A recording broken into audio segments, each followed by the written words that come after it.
ঈশ্বর সৃষ্ট এই পৃথিবীতে আমরা সবাই মানুষ। তবে আমরা সবাই মানুষ হলেও প্রত্যেকের মানসিকতা কিন্তু এক নয়। ভিন্ন ভিন্ন মানুষ, আমরা ভিন্ন ভিন্ন মানসিকতা আমাদের মধ্যে রয়েছে। আমাদের সবার জীবনযাত্রা এক নয়, আমাদের পছন্দ অপছন্দ কোনো কিছুই কিন্তু এক নয়। নিজের ব্যক্তিগত জীবনে স্বাধীনভাবে কাজ করার, স্বাধীনভাবে কথা বলার, নিজের মতামত প্রকাশ করার স্বাধীনতা সবার রয়েছে। সেই স্বাধীনতায় অন্য কারোর কিন্তু হস্তক্ষেপ করা উচিত নয়। যাই হোক, অনেক গল্প অনেক কথা হবে তোমাদের সঙ্গে। তার আগে চলো ছোট্ট করে নিজের পরিচয়টা দিয়ে নিই। নমস্কার, কেমন আছো সবাই? আশা করছি সবাই ভালো আছো, আর আমরাও বেশ ভালো আছি। আমি রিমি। আজকে আমার আরও একটি নতুন নয়, গতকালকেরই ব্লগে তোমাদের সবাইকে অনেক অনেক স্বাগত জানাই। আর আশা রাখি ভিডিওটি তোমাদের হয়তো একটু হলেও ভালো লাগবে। আচ্ছা, তার আগে একটু ভুলের জন্য ক্ষমা চেয়ে নিচ্ছি। গতকালকে আমি কিন্তু কোনো ভিডিওই পোস্ট করতে পারিনি।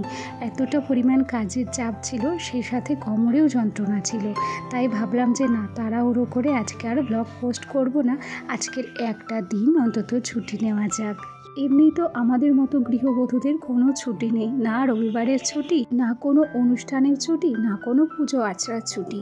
আসলে অনুষ্ঠান, পুজো আচড়া এগুলোতে আমাদের মতো গৃহিণীদের কাজ আরও বেড়ে যায়। যাকগে, সকাল সকাল সমস্ত কাজ সেরে বেশ শান্তি মতো এক কাপ চা খেয়ে নিয়েছিলাম। আর তারপর সোজা হেঁটে গিয়েছিলাম আমাদের সবজি বাগানের দিকে। একটু তোমাদের সঙ্গে শেয়ার করলাম, আমাদের সবজি বাগানে চাল কুমড়ো গাছ হয়েছে। আগাগুলো কি সুন্দর কচি, আর সেই সাথে চাল কুমড়োর ফুলও হয়েছে। কি বলো তো, আসলে আজকে হচ্ছে ঘরটা লেপবো, তাই একটু মাটি খুঁজতে গেছিলাম। তবে জানো তো, আমাদের যে সামনের জায়গাটা আছে সেই জায়গায় কয়েকটা কলা গাছ লাগানো আছে। সকালবেলা ওখানে যে গোখরো সাপ দেখা গিয়েছিল, একজন ঘাস কাটতে এসেছিল, তাকে নাকি কামড়ানোর জন্য ফনা তুলেছিল। সত্যি বলছি, আমি কখনো এই খবরটা শুনিনি। যদি আমি আগে শুনতাম, কখনো আমি জঙ্গলের দিকে পাও বাড়াতাম না, জানো। যাকে মাটি তো এখানে পাইনি, কেন কি মাটিগুলো কালো কালো ছিল, আর কালো মাটি দিয়ে যদি ঘর লেপা হয় তাহলে ঘরটা দেখতে ভালো লাগবে না। সেই জন্য আমি মাটি নিয়ে এসেছি। তবে ওই যে দূরে একটা টিনের ঘর দেখা যায় না, একদম দূরে, যেটা তোমাদের সঙ্গে শেয়ার করি, ওই বাড়িতে হচ্ছে মাটি খুঁড়েছে, বিরাট বড় কুয়ো করেছে, একদম বিরাট গভীর। সেখান থেকে যা সুন্দর লাল মাটি নিয়ে এসেছি, অসাধারণ লাল মাটি নিয়ে এসেছি।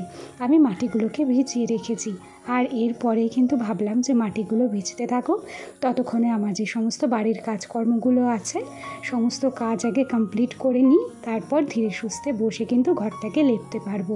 আর ঘর লেপতে গেলে মোটামুটি আধ ঘন্টা সময় তো লাগবেই।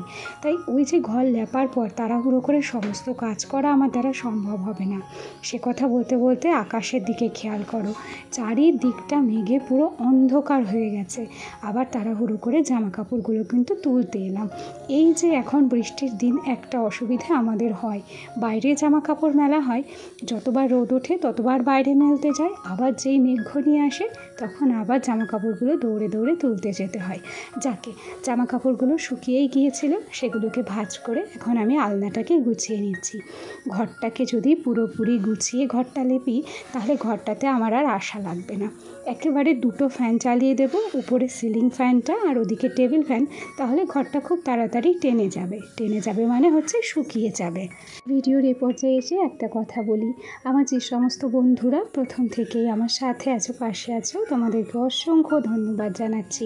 আর আমার যে সমস্ত নতুন বন্ধুরা আজকে ভিডিওটি প্রথম দেখছো, যদি কোনো কারণে ভিডিওটি ভালো লেগে থাকে তাহলে অবশ্যই করে একটা লাইক করো, কমেন্ট করো, আর চাইলে আমার এই ছোট্ট পরিবারের একটা মিষ্টি সদস্য হয়ে আমার পাশে থেকে যেও। যাই হোক, এ পর্যায়ে আমি ঘরটা কিন্তু লেপার জন্য চলে এসেছি। ঘরের যে জায়গাগুলোয় মাটি উঠে একটু গর্ত হয়ে গেছে, এঁটেল মাটি দিয়ে আগে সেগুলোকে ভালো করে বুঝিয়ে নিচ্ছি। তাহলে কি হবে, ঘরটা লেপতে অনেক সুবিধে হবে, আর ঘরটা কিন্তু এবড়ো খেবড়ো হয়ে থাকবে না, জানো। আর মাটির ঘরটা যদি একটু মোটা গোলা করে লেপা যায় তাহলে অনেক সুন্দর লাগে দেখতে। গত পরশুদিন আমি যখন ভিডিও পোস্ট করার পর একটা কমেন্ট এসেছে, ইভা রানী আইডি থেকে একজন কমেন্ট করেছে। আমি জানি না ওনার বয়স কত, উনি আমার থেকে ছোট কি বড়। উনি লিখেছে, তুমি খুব বেশি কথা বলো। এক্ষেত্রে একটা কথা আমি বলতে চাই, কথা বেশি বলি কি কম বলি তা আমি জানি না, তবে আমি আমার মতো, আমি ঠিক যেমন তেমনটাই কিন্তু ফুটিয়ে তুলি আমার ভিডিওগুলির মাধ্যমে। সেখানে সবার যে আমাকে পছন্দ হবে তার কিন্তু কোনো কথা নেই। ওই যে প্রথমেই বললাম, পৃথিবীতে ভিন্ন ভিন্ন মানুষ আছে, ভিন্ন ভিন্ন মানুষের ভিন্ন ভিন্ন চাহিদা, ভিন্ন ভিন্ন পছন্দ। সুতরাং কারোর হয়তো আমার ভিডিওগুলো ভালো লাগতেও পারে, আবার কারোর ক্ষেত্রে আমার ভিডিওগুলো কিংবা আমার কথাবার্তা ভালো নাও লাগতে পারে। তবে কারোর জন্য আমি আমার নিজস্ব সত্তা, আমি আমার অভ্যাস পরিবর্তন করতে পারবো না গো। সেই জন্য তোমাদের কাছে আমি কিন্তু অনেক অনেক ক্ষমা চেয়ে নিচ্ছি। আমাকে ঠিক যেমন দেখো আমি ঠিক তেমনটাই থেকে যাব। যাই হোক, গল্প করতে করতে ঘরটা কিন্তু আমার অর্ধেক ল্যাপা হয়েও গেছে। অন্যান্য দিন ঘর লেপতে যতটা কষ্ট হয়, আজকের কষ্টটা একটু কমই হচ্ছে জানো। আজকে না 2টো ফ্যান চালিয়ে রেখেছি, খুব একটা গরমও লাগছে না, আবার খুব একটা যে অসুবিধা হওয়ার তাও কিন্তু হচ্ছে না। চলো ঘরটা লেপতে থাকি, আর সেই সাথে বেশ কয়েকটা কমেন্টের উত্তরও দিতে থাকি। পম্পি কমেন্ট করেছে, দিদি ভাই আমার বাড়ি বিশালগড়। থ্যাংক ইউ আমার কমেন্টটা পড়ার জন্য। তুমি এভাবেই ভিডিও বানিয়ে যেও, আর আমি তোমার পাশে সবসময় থাকবো। অনেক অনেক ভালোবাসা পম্পি, এরকমভাবে আমার পাশে থাকার জন্য।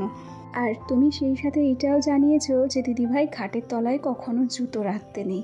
হ্যাঁ, আমিও জানি খাটের তলায় জুতো রাখতে নেই, তবে কি বলো তো, কিছু কিছু সময় আমরা এমনই ব্যস্ত থাকি তখন জুতো খুলে আর শু র্যাকে রাখা হয় না, ওই সুবিধা মতো খাটের নিচেই ঢুকিয়ে রাখতে হয়।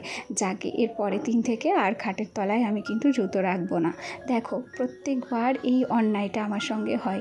যতবারই ঘর লেপি না কেন প্রত্যেক দিন বৃষ্টি হয়। আর অসুবিধাটা হচ্ছে আমার ঘরে যেহেতু বারান্দা নেই, সেই জন্য জলের ছিটে আমার ঘরের মধ্যে চলে যায়।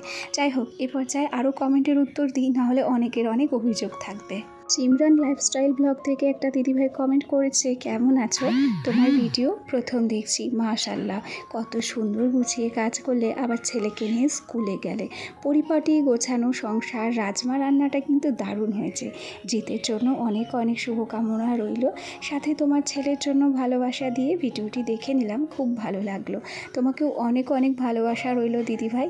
আর জিতকে আমি জানিয়ে দেব যে আমার এই ছোট্ট ইউটিউব পরিবার থেকে তার একটা মিষ্টি আন্টি তাকে জন্মদিনের অনেক অনেক শুভকামনা জানিয়েছে। সেই সাথে তুমিও খুব ভালো থেকো দিদিভাই। যাই হোক, এখন চলে এসেছি কিন্তু বিকেলবেলা, আর বৃষ্টিটাও কমে গিয়েছে। আমার বরকে বলে আগের দিনই ঘরে একটা তক্তা লাগিয়েছি, সেই তক্তার উপরেই সুন্দর করে এই ম্যাটটা দেবো বলে মাপ করে কিন্তু কেটে নিলাম। আর কয়েকটা টুকিটাকি ঘর সাজানোর জিনিস আমার রয়েছে, সেগুলো দিয়ে না আমি সুন্দর করে এই তক্তাটাকে সাজিয়ে নেব। আচ্ছা, এ পর্যায়ে আরও কিছু নাম নেওয়ার আছে। আমার ভিডিওতে এর আগের দিন আরও সবাই কমেন্ট করেছে, তবে সবার কমেন্টগুলো ধরে ধরে পড়া সম্ভব না হলেও সবার নাম কিন্তু নিতে আমার বেশ ভালো লাগবে। আমার ভিডিওগুলোতে অনেক অনেক ভালোবাসা দিয়েছে শারমিন শিমুদি, বুলটিজিৎ কাপল ব্লগ, কোয়েল বাগ, শ্রেয়সী, অম্বিকা সরকার, পায়েল দি, তাছাড়াও আরও সামিয়া সাদিয়া দিদিভাই, এছাড়াও রয়েছে জ্যোৎস্না দি, রাজিয়া, আর সেই সাথে রয়েছে রুম্পা। তোমাদের সবাইকে অনেক অনেক ভালোবাসা এইভাবে আমার পাশে থাকার জন্য। যাই হোক, গল্প করতে করতে তক্তাটাকে কিন্তু আমি সুন্দর করে গুছিয়ে নিয়েছি।